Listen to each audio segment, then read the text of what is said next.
எல்லோருக்கும் வணக்கம். இன்னைக்கு நம்ம பார்க்கக்கூடிய subject secret to success by Socrates. Socrates கூறும் வெற்றிக்கான வழிகள். சாக்ரட்டிஸ் ஒரு கிரீக் ஃபிலாசபர். அவர்கிட்ட ஒரு இளைஞன் வெற்றிக்கான வழிகள் எப்படி அப்படின்னு ஐடியா கொடுக்க சொல்லி அவர்கிட்ட போய் கேட்குறார். அப்போ சாக்ரட்டிஸ் சொல்கிறார், இன்றைக்கி போய்ட்டு நாளைக்கு கிளம்புற பாப்பா, நான் உனக்கு எக்ஸ்பிளைன் பண்ணுறேன் அப்படின்னு சொல்கிறார். அந்த இளைஞனுக்கு ஒரு 25 வயசு இருக்குன்னு வச்சுக்கோங்களேன். அடுத்த நாள் சொன்னபடியே வந்தார். அவர் ஐயா, நேற்று நான் கேட்டிருந்தேன் வெற்றிக்கான வழி, அது சீக்ரெட் சொல்லுங்கன்னு கேட்டிருந்தேன், நீங்கள் இன்றைக்கி வர சொல்லியிருக்கேன், அதுதான் வந்திருக்கேன். வாப்பா, நான் கூப்பிட்டுருந்தேன் வாப்பான்னு சொல்லிட்டு ஒரு நதிக்குள்ளே போகிறாங்க. அப்படியே ஸ்லோவாக நடந்து தண்ணிக்குள்ளே போயிட்டே இருக்காங்க. ஒரு ஸ்டேஜ் வரும்போது கழுத்தளவுக்கு தண்ணி வந்துச்சு. அப்போ சாக்ரட்டிஸ் என்ன பண்ணார்னா, அந்த பையனுடைய தலையில் கையை வச்சு அப்படியே தண்ணிக்குள்ளே அழித்து விட்டார். தண்ணிக்குள்ளே தலை போச்சுன்னா என்ன ஆகும்? சுவாசம் கிடைக்காத மூச்சு முட்டும்ல, அவன் அது தண்ணிக்குள்ளேருந்து வெளியே வரதுக்கு முயற்சி பண்ணுறான். சாக்ரட்டிஸ் ரொம்ப பலசாலி. அப்படியே இழுத்தபடியே பிடிச்சி வச்சிருக்காரு. அப்படியே தண்ணிக்குள்ளேயே வச்சிருக்கிறாரு. அவன் அப்படியே உள்ளுக்குள்ளேருந்து அப்படியே படைக்கிறான் அப்படியே கஷ்டப்படுறான். அப்புறம் ஒரு ஸ்டேஜுக்கு அப்புறம் கையை தளர்த்துறாரு. இவன் மேலே வந்துடுறான். மேலே வந்தோன்னா ஃபஸ்ட்டு மூச்சு நல்லா உள்வாங்கிக்கிறான். அப்போது அவன் கேட்குறான், ஐயா, நான் உங்ககிட்ட என்ன கேட்டேன்? சக்ஸஸுக்கான சீக்ரெட் கேட்டால் நீங்கள் கொண்டு தண்ணியில் முக்கி எடுக்கிறீங்களே அப்படின்னு. அப்போ சாக்ரட்டிஸ்க்கு சொல்கிறார், இப்போது தண்ணிக்குள்ளே இருக்கும்போது உனக்கு என்ன முக்கியமாக தேவைப்பட்டது அப்படின்னு கேட்குறாரு. காற்று தான். காற்று இல்லைனா எப்படி நான் வாழ முடியும்? காற்று தான் எனக்கு ரொம்ப முக்கியமாக தேவைப்பட்டது. சாக்ரட்டிஸ் சொல்ல கரெக்ட். அப்போ வெற்றிக்கான வழி என்னென்னா, ஒரு பேர்னிங் டிசைர், உள்ளுக்குள்ளே அப்படி எரியிற மாதிரி ஒரு உந்துதல் இருக்கணும். இதை நான் சாதிச்சே ஆகணும், இது சாதிச்சே ஆகணும். எப்படி தண்ணிக்குள்ளே இருக்கிற ஒருத்தருடைய நிலைமை எப்படின்னா, காற்று கிடைச்சாதானே வாழ முடியும். அதே மாதிரி சாதிக்கணும்னு எரியிற மாதிரி உள்ளுக்குள்ளே ஒரு நெருப்பு எரிஞ்சுக்கிட்டே இருக்கணும். அந்த பேர்னிங் டிசைர் எந்த அளவுக்கு அதிகமாக இருக்கோ அந்த அளவுக்கு நீ மேலிடத்துக்கு போவே. வெற்றிக்கான ரகசியம் இதுதான். இப்போ நிறைய பேருக்கு ப்ராப்ளம் என்னென்னா, தன்னுடைய டேலண்ட் என்ன அப்படின்னு கண்டுபிடிக்கவே தெரியல. இது கொஞ்சம் யோசிச்சா நல்லது. ஒவ்வொருத்தரும் பொறுமையாக உட்காந்து, எனக்கு எது மேலே அப்படியே ஒரு கடல்லாம் தீ இல்லையே, எது எரியுது உள்ளுக்குள்ள, இதை பண்ணணும் சாதிக்கணும் அப்படி என்ன வருதுன்னு கொஞ்சம் அனலைஸ் பண்ணி பாருங்கள். எங்கேயாவது ஒரு இடத்துல இன்ட்ரெஸ்ட் இருக்கும். ஒரு எக்ஸாம்பிளுக்கு சொல்கிறேன் பாருங்களேன். நான் போன மாதத்தில் ஒரு இடத்துல ஒரு ஆர்ட் கேலரியில் போய் எனக்கு பேசுறதுக்கான ஒரு வாய்ப்பு கிடச்சிது. அப்போ நான் என் குழந்தையும் கூட்டிகிட்டு போனேன். என் குழந்தை இப்போ 6வது படிக்கிறேன். பெரியவளை கூப்பிட்டு போயிருந்தேன்.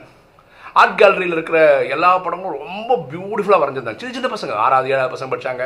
அவங்க 6வது 7வது அந்த வயசுக்கு பார்த்தீங்கன்னா ஒரு 20-25 வயசு பசங்க கூட அந்த மாதிரி வரைய மாட்டாங்க. அந்த அளவுக்கு வரைஞ்சி வச்சுருந்தாங்க. நான் ரொம்ப ரசித்து பார்த்தேன். ஏன்னா எனக்கு படம் வரையவோ அதில் பெரிய டேலண்ட்லாம் இல்லை. ஆனால் என் குழந்தை அதை பார்த்துட்டு ஒவ்வொன்றையும் இதுக்கு இந்த கலர் கொடுத்துருந்தா நல்லா இருந்திருக்கும், இதை நான் வரைஞ்சிருவேன், இது ஒன்றும் பெரிய விஷயம் கிடையாது, இதுக்கு இந்த பெயிண்ட் கொடுத்தா நல்லாயிருக்கும்னு ஒவ்வொன்றுக்கு என்கிட்ட சொல்லிட்டே வரா இப்படின்னு. அப்படின்னா என்ன, அந்த குழந்தைக்கு தெரிஞ்சிருக்கு. என் குழந்தைக்கு படம் நல்லா வரைய தெரியும், நல்லா கலர் கொடுக்க தெரியும்.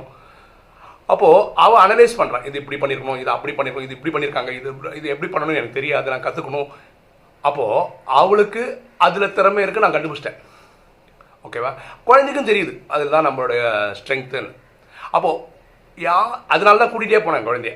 அந்த ஆர்ட் கேலரி கூட்டின்னு போனதுக்கு காரணமும் அதுதான். குழந்தைக்கு அதில் ஒரு இன்ட்ரெஸ்ட் வரட்டுமே அப்படின்றதுக்கு தான். ஸோ நம்ம அப்படி தான் பார்க்கணும்.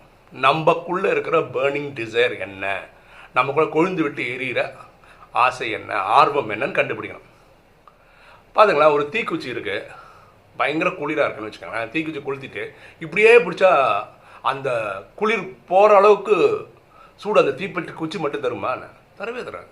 பக்கத்தில் ஒரு விறகு போட்டுருக்கணும், கொஞ்சம் கெரோசின்லாம் விட்டு அது புகை வந்தால் தான் என்ன, தீ வந்தால் தான் நம்ம உடம்புக்கு தேவையான அளவுக்கு வெளிச்சம் சூடு கிடைக்கும். அதே மாதிரி ஒரு வீக் டிசைர்னா ஒரு கம்மியான ஆர்வம் கொண்டு வந்தீங்கன்னா அது ஆஹாஹோ வெற்றியை கொடுக்காது. தயவுசெய்து புரிஞ்சுக்காங்க. புரிஞ்சுக்க வேண்டிய விஷயம் இதுதான். நமக்குள்ள அனல் அப்படியே கொந்தளிச்சு எரியணும். அந்த எண்ணங்கள் தான் வெற்றியை கொண்டு போய் கொடுக்கும். சாதாரண எண்ணங்கள் பெரிய ரிசல்ட்டை கொடுக்காது. ஸோ நீங்கள் ஏதாவது ஒரு புது விஷயம் ஆரம்பிச்சிங்கன்னா ஒரு 21 நாளுக்கு நீங்கள் ப்ராக்டிஸ் பண்ணுங்கள். அது உங்களுக்கு அப்படியே பிளட்டில் வந்துடும், சிஸ்டம் ஆகிடும். உலகமே எதுக்கு தெரியுமா பயப்படுது? ஒருத்தரை பற்றி, அவனோட கன்சிஸ்டன்சி பற்றி தான். அவன் பங்க்சுவாலிட்டி பற்றி தான், பர்ஃபெக்ஷனை பற்றி தான். டெய்லி குறிப்பிட்ட ஏதாவது ஒன்று பண்ணுங்களேன். இப்போ சாமி கும்பிட்றதுன்னு வச்சுக்கோங்களேன், காலம்பர காலத்தில் 7 மணிக்கு எழுந்து பண்ணணும்னு முடிவு பண்ணி வச்சுங்களேன். 365 நாள் நீங்கள் பண்ணுங்களேன், நீங்கள் பெரிய ஆளுங்க. ஒரு நாள் பண்ணி ஒரு நாள் பண்ணாமல் சரியே கிடையாது. நிறைய பேர் பார்த்துருக்கேன், சாட்டர்டே சண்டே லீவுன்னா நல்லா படுத்து தூங்குவாங்க. அவங்களுக்காக வாழவே இல்லை.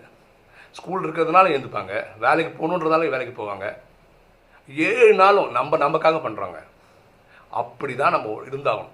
டிசிப்ளின்றது அவனுக்கு தான், ஊருக்கு சொல்கிறது கிடையாது. புரியுதுங்களா?